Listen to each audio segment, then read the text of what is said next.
Hello everyone.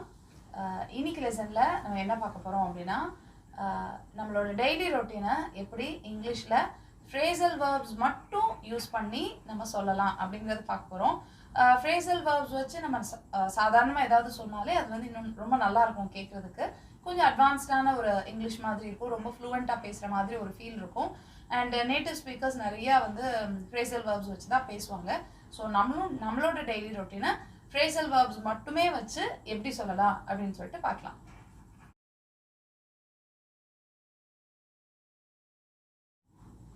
So நம்ம காலையில எழுந்திருக்கிறதுல இருந்து நம்ம வந்து சொல்லலாம். இப்போ எழுந்திருக்கிறதுன்றப்போ நிறைய பேரோட பழக்கம் அலார்ம் செட் பண்ணிட்டு நம்ம அலார்ம் சத்தத்துல தான் நம்ம எந்திரிப்போம்.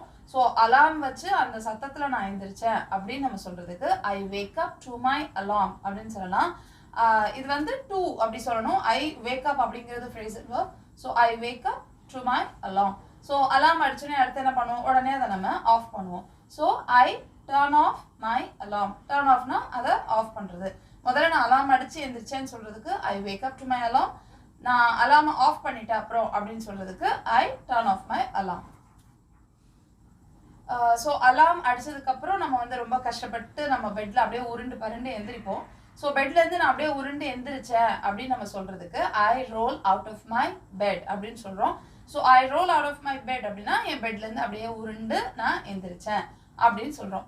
நெக்ஸ்ட் ஒன் எப்பவுமே நம்ம வந்து எந்திரிச்சோனே கொஞ்சம் ரொம்ப அப்படி தூக்க கலக்கமா இருக்கும். So ஃபேஸ் வாஷ் பண்ணுவோம். So முகத்தை நான் அப்படி கொஞ்சம் கழுவுனேன் அப்படினு சொல்றதுக்கு அதாவது என் கண்ணுல எல்லாம் தூக்கமா இருந்தது அந்த தூக்கத்தை போக்குறதுக்காக முகத்தை கழுவுனேன் அப்படினு சொல்றதுக்கு I washed the sleep out of my eyes. So I washed the sleep out of my eyes அப்படினா என் கண்ணு நிறைய தூக்கம் இருந்துச்சு ரொம்ப தூக்க கலக்கமா இருந்தது. நம்ம காலையில எழுந்திருச்சோனே அப்படியே கண்ணெல்லாம் அப்படியே வீங்கி போய் ரொம்ப தூக்கமா ஒரு தூக்க கலக்கம் இருக்கும்ல. So I washed the sleep out of my eyes அப்படினா என் கண்ணுல இருந்து தூக்கத்தை விரட்டுறதுக்கு நான் வந்து வாஷ் பண்ணேன் முகத்தை கழுவுனேன் அப்படினு சொல்றதுக்கு நம்ம இந்த மாதிரி அழகா I washed the sleep out of my eyes அப்படினு சொல்லிட்டு சொல்லலாம். Next one I take my hair out of braids. I take my hair out of braids அப்படிங்கிறது இதுதான். இப்போ வந்து இதுல பின்னல் இருக்கு அப்படினா இந்த பின்னலை வந்து நான் அப்படியே அவுக்குறேன் என் தலையில போட்டிருக்க பின்னலை நான் அவுக்குறேன் அப்படினு சொல்றதுக்கு I take my hair out of braids அப்படினு சொல்லிட்டு சொல்லலாம். Next one I brush the knots out of my hair. So I brush the knots out of my hair அப்படினா என் தலையில இருக்கிற சின்ன சின்ன முடிச்சுகள் எல்லாம் நான் எடுக்கிறேன் brush பண்றேன். Actually this is not a brush, இது வந்து comb தான். ஹேர் பிரஷ்ன்றது கொஞ்சம் ஃப்ளாட்டா இப்படி நிறைய அதுல வந்து அந்த பிரிசல்ஸ் எல்லாம் இருக்கும்.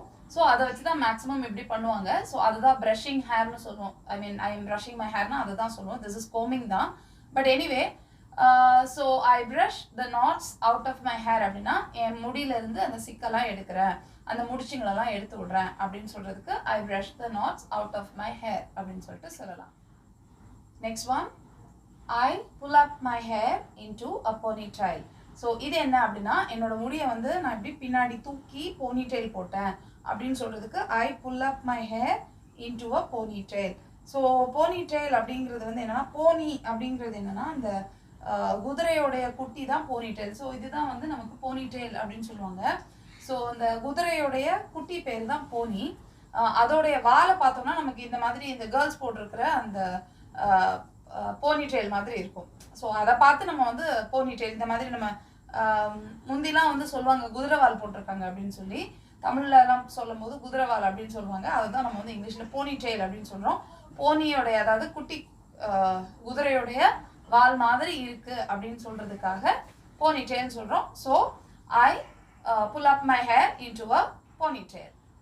Next one I pick out my clothes and get dressed.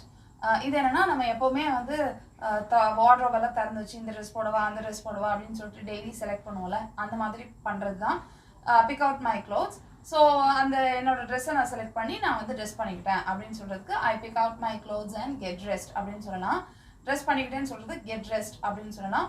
Dress அப் அப்படின்னு சொல்லிக்கலாம். ஐ ட்ரெஸ்ட் அப் அப்படின்னா நான் நல்லா ட்ரெஸ் பண்ணிக்கிட்டேன் அப்படின்னு சொல்லிக்கலாம். இல்லை ஐ கெட் ட்ரெஸ்ட் அப்படின்னு சொல்லிக்கலாம். So I pick out my clothes and get dressed. And finally I go over my plans for the day.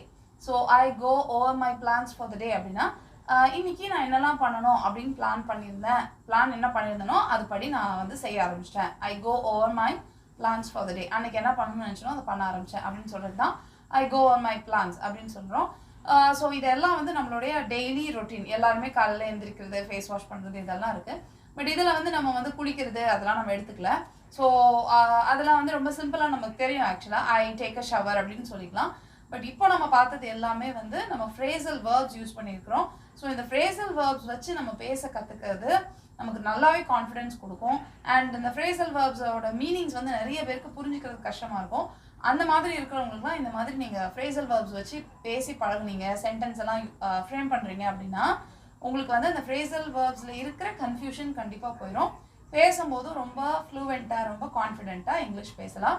So நீங்கள் உங்களுடைய டெய்லி ரொட்டீனை இதே மாதிரி நீங்கள் சொல்லி ப்ராக்டிஸ் பண்ணி பாருங்கள். ஒரு 4-5 வாட்டி சொல்லி ப்ராக்டிஸ் பண்ணிங்கன்னா இந்த ஃப்ரேசல் வேர்ப்ஸ் எதுவுமே மறக்காது.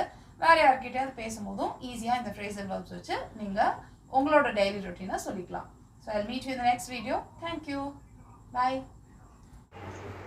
நாம் இப்போ பார்த்த இந்த டெய்லி ஆக்டிவிட்டீஸ் எல்லாமே சிம்பிள் ப்ரெசன்ட் டென்ஸில் தான் நான் கொடுத்துருக்குறேன். பட் நான் எக்ஸ்ப்ளனேஷன்ஸ் கொடுக்கும்போது நான் பண்ணேன் அப்படின்னு அது பாஸ்ட் டென்ஸ் மாதிரி கேட்கலாம். பட் இதெல்லாம் டெய்லி ஆக்டிவிட்டி அப்படின்றதுனால நான் சிம்பிள் ப்ரெசன்ட் டென்ஸ்லேயே கொடுத்துருக்குறேன். நீங்கள் பாஸ்ட் ஆக்டிவிட்டி சொல்லும்போது இந்த ஃப்ரேசல் வேர்பை நீங்கள் பாஸ்ட் டென்ஸாக மாற்றி யூஸ் பண்ணிக்கலாம். இல்லை நான் எப்போவும் இப்படி காலையில் அலாம் வச்சு எழுந்திரிப்பேன், அதுக்கப்புறம் நான் வந்து பெட்டை விட்டு எழுந்திரிப்பேன், இப்படியெல்லாம் நீங்கள் வந்து ஜென்ரலாக பேசுகிறீங்க, எப்போவும்ன்றதை சொல்கிறீங்க அப்படின்னா இதில் கொடுத்துருக்குற மாதிரி சிம்பிள் ப்ரெசன்ட் டென்ஸ்லேயே யூஸ் பண்ணிக்கலாம்.